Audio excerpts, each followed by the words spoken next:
Right now, somewhere in the open ocean, more than 5,000 sailors are living inside a floating steel city the size of 3 football fields.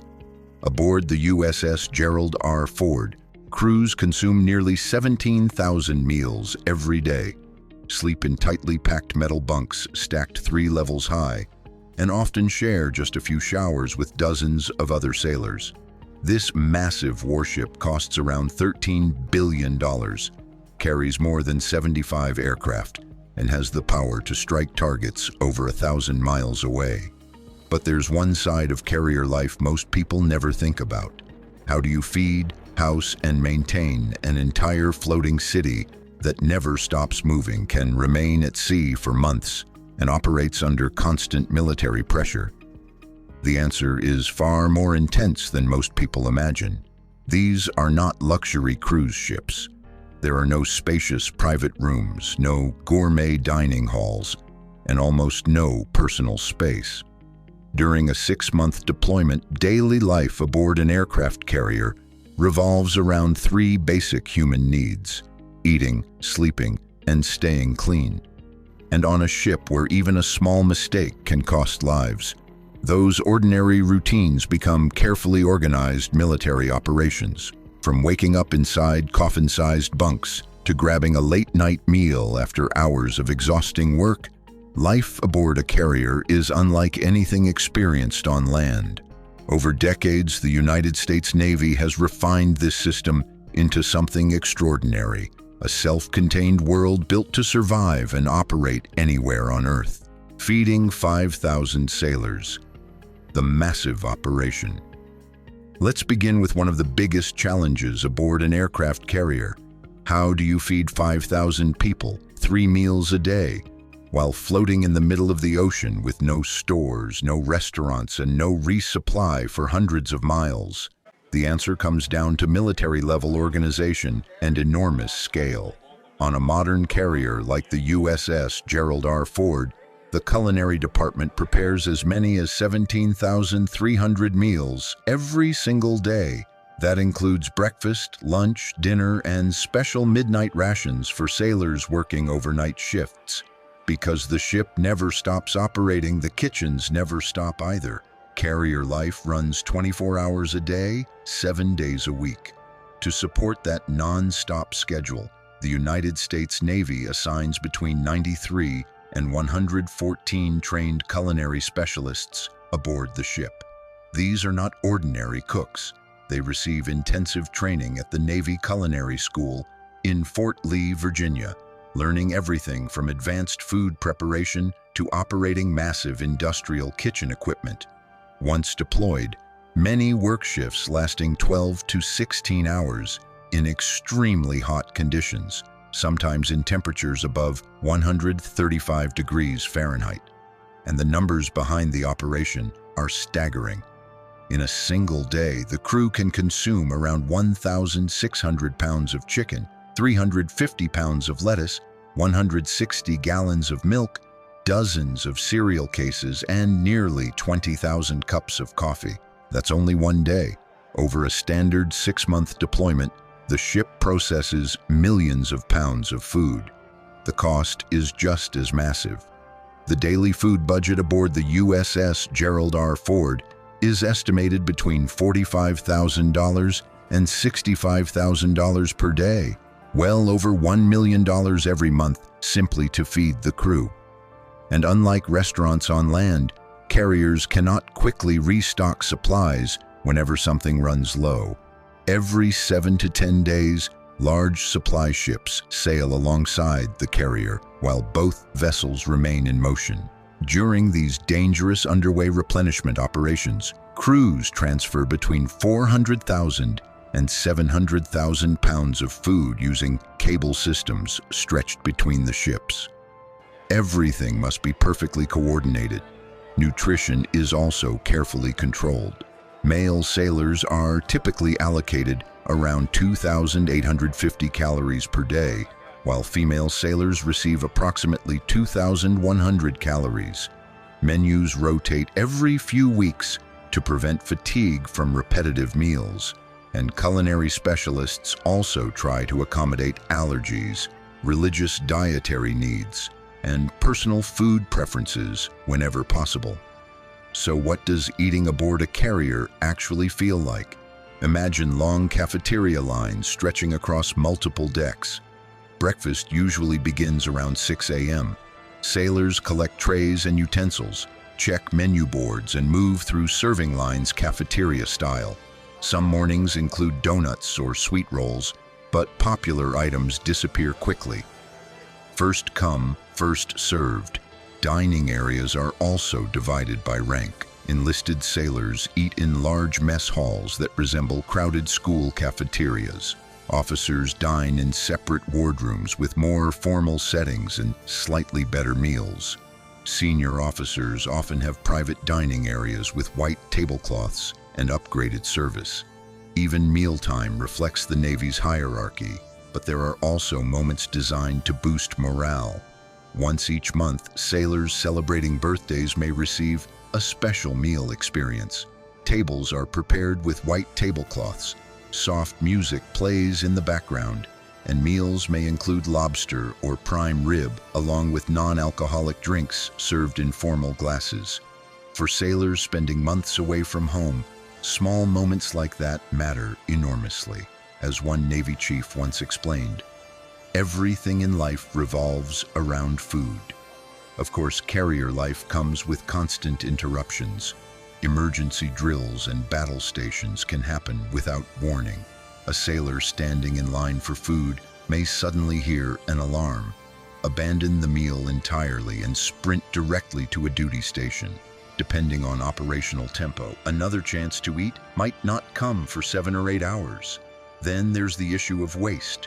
With thousands of meals prepared daily, leftover food and packaging are unavoidable.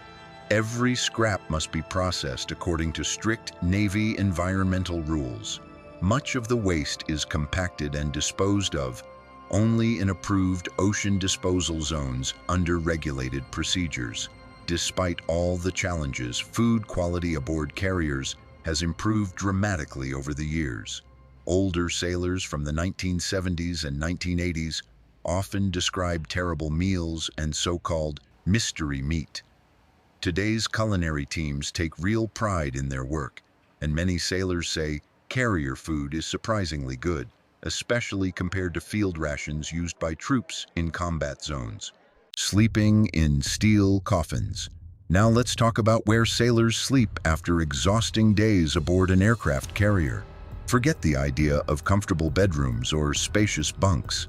On a carrier, sleeping quarters are known as racks, and they are stacked 3 levels high inside crowded compartments, shared with dozens of other sailors. The newer Gerald R. Ford-class aircraft carrier ships introduced smaller 40-person berthing compartments, which is actually considered a major improvement. Older Nimitz-class aircraft carriers could pack as many as 180 sailors into a single sleeping area, and the sleeping spaces themselves are extremely tight. A standard Navy rack measures roughly 77 inches long and 27 inches wide, slightly smaller than a regular twin bed. The mattress is usually just a thin 3-inch foam pad. But the most shocking detail is the clearance space. From the top of your mattress to the bottom of the rack above you, there are only about 20 inches of room. That's barely enough space to turn over comfortably.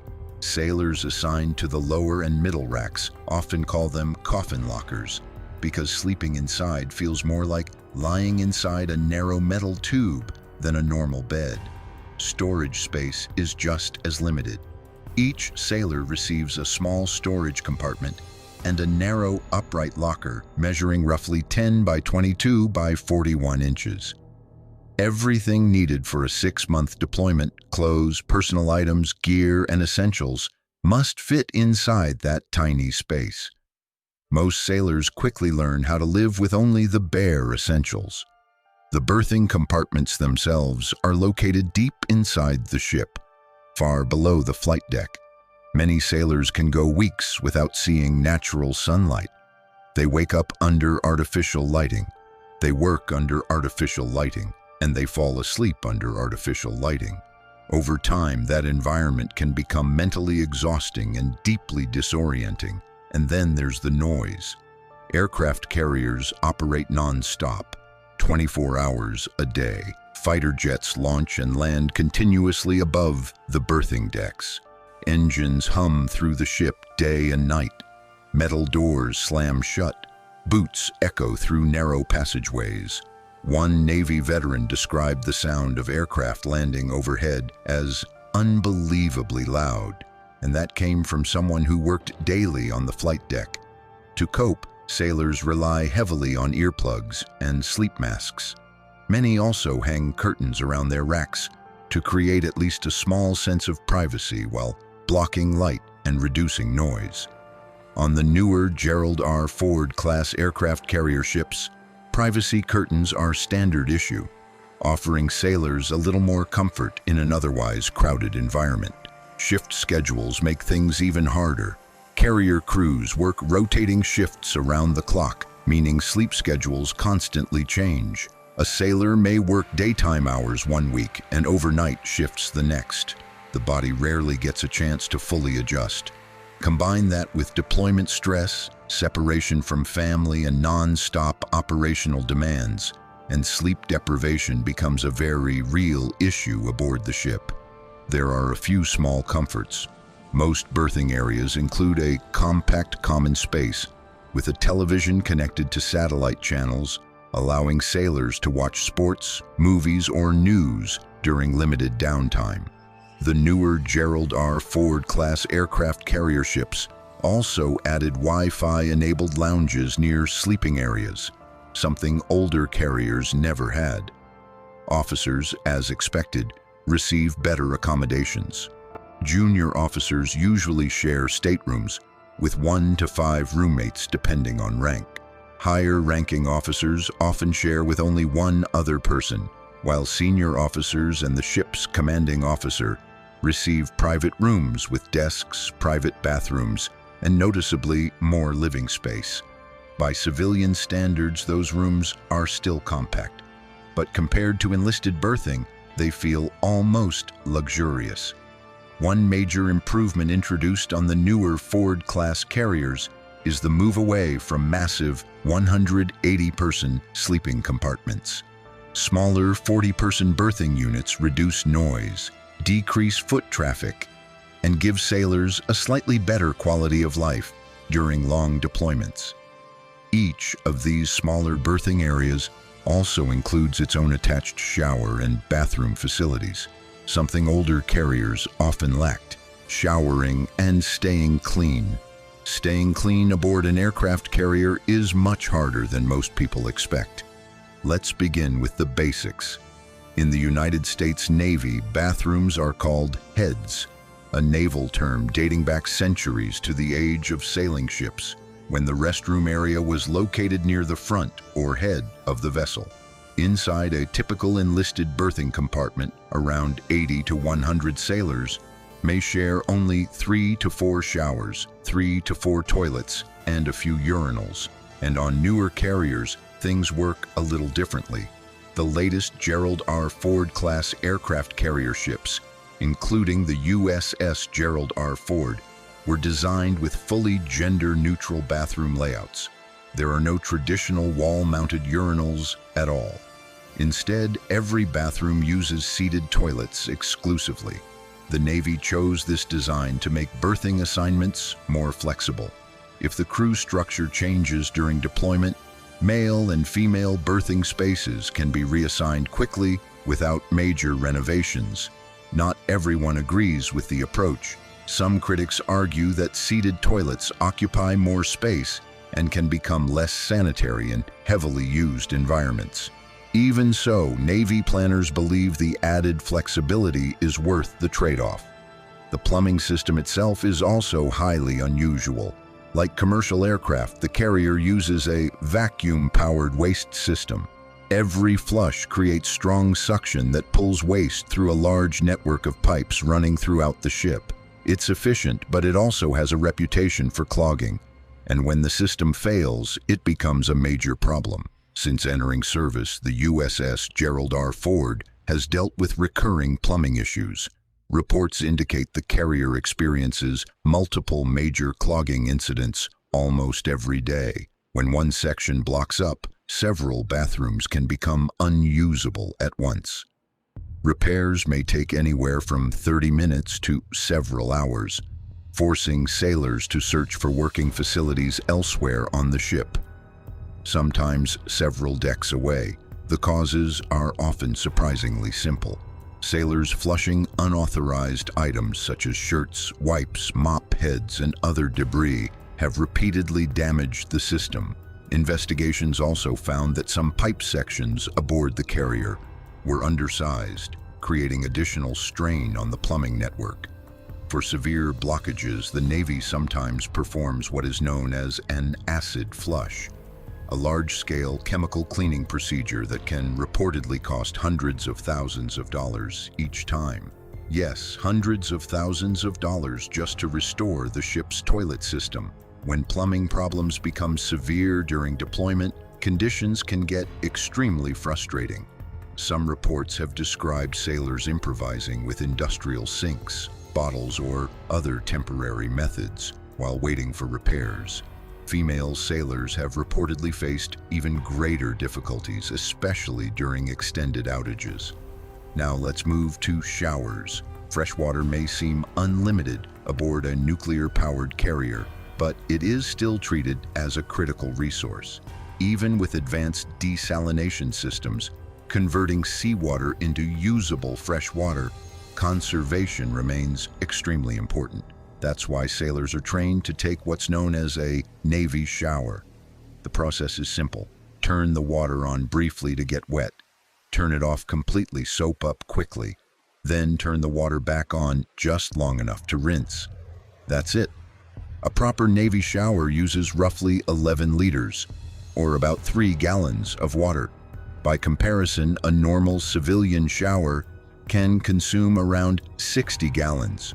When you multiply that savings across 5,000 sailors every single day, the difference becomes enormous. The showers themselves are basic, compact stalls with metal partitions and almost no extra comfort.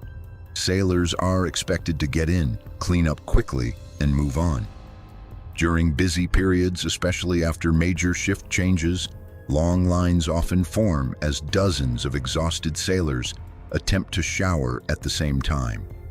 Despite all these difficulties, hygiene aboard a carrier is treated as absolutely essential. In such crowded living conditions, illness can spread rapidly.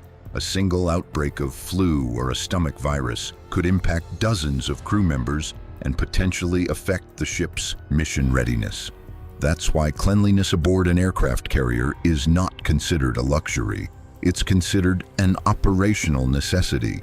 So here's the question. Could you handle taking a 3-gallon shower every day for 6 straight months at sea? Laundry and other essentials. We've talked about food, sleeping, and showers. But there's another major part of daily life aboard an aircraft carrier: laundry. During deployment, an aircraft carrier can process nearly 150,000 pounds of laundry every single week. The laundry facilities operate almost non-stop, running between 16 and 20 hours a day, 6 or even 7 days a week. And these are not ordinary washing machines. Carrier laundry rooms use massive industrial-grade equipment, including heavy-duty washers, specialty cleaning machines, industrial dryers, and steam presses designed to handle enormous amounts of uniforms and bedding every day. The laundry compartments are located deep below the ship's waterline, and working there is exhausting. Temperatures inside often climb between 120 and 135 degrees Fahrenheit. To prevent heat exhaustion, the Navy places thermometers throughout the area, and once temperatures exceed safe limits, sailors may be restricted to shorter work shifts. Even with improved ventilation systems on newer carriers, it remains one of the toughest jobs aboard the ship. To keep uniforms organized, sailors stencil their names onto clothing and gear. Socks are often clipped together, while uniforms are packed into mesh laundry bags, secured with safety pins before being collected from berthing areas and sent down to the ship's laundry rooms. But the system isn't perfect. Laundry aboard carriers is notoriously slow, and misplaced clothing is common. Because of this, many sailors quietly hand-wash clothes in sinks near their berthing compartments rather than risk losing uniforms. Technically, it's against regulations, but it still happens regularly. The Navy has tried to modernize the process. Newer carriers now use ozone-based cleaning systems that reduce the need for excessive soap and hot water. The system is more environmentally friendly, lowers operating costs, and reduces wear on uniforms over time. Still, laundry duty remains one of the least popular assignments aboard the ship. But aircraft carriers are more than floating barracks. Despite the cramped conditions, these ships contain an impressive number of essential services and amenities. There are onboard medical clinics, dental facilities, barber shops, gyms, libraries, chaplain services, post offices, and even small convenience stores where sailors can buy snacks, toiletries, and daily necessities using cashless payment systems linked to their Navy accounts. Some carriers even include small banking services and internet lounges. In many ways, an aircraft carrier functions like a fully self-contained floating city capable of operating independently for months at sea. Everything sailors need to survive and work is already on board. The real challenge is adapting to life inside such a confined, highly structured environment. And that leads to the bigger picture. Why does all of this matter? Because these sailors are not living this way for comfort or luxury. At any given moment, United States Navy aircraft carriers are patrolling strategic waterways, supporting allies, deterring adversaries, and responding to crises around the world. The sailors sleeping inside crowded berthing compartments, eating in packed mess halls, and sharing small shower facilities are the people keeping those missions running. The USS Gerald R. Ford alone represents a military investment worth billions of dollars. It carries some of the most advanced fighter aircraft on Earth, can launch hundreds of combat sorties during high-intensity operations, and operates using powerful nuclear reactors that allow it to stay at sea for extended periods. But none of that matters without the thousands of sailors working every day to keep the ship operational. That's why the Navy places such importance on morale. Well-fed, well-rested sailors perform better under pressure. Improved food services, smaller berthing compartments, upgraded laundry systems, internet access, and better living conditions aboard newer carriers are not viewed as luxuries. They are considered mission-critical investments. Life aboard an aircraft carrier is difficult. It demands discipline, endurance, and mental toughness. For many sailors, however, it is also a source of pride. They become part of something much larger than themselves, serving aboard one of the most powerful military platforms ever built. So here's the final question. Could you live this way for 6 straight months while serving your country far from home? Conclusion: that is the reality of life aboard a modern aircraft carrier.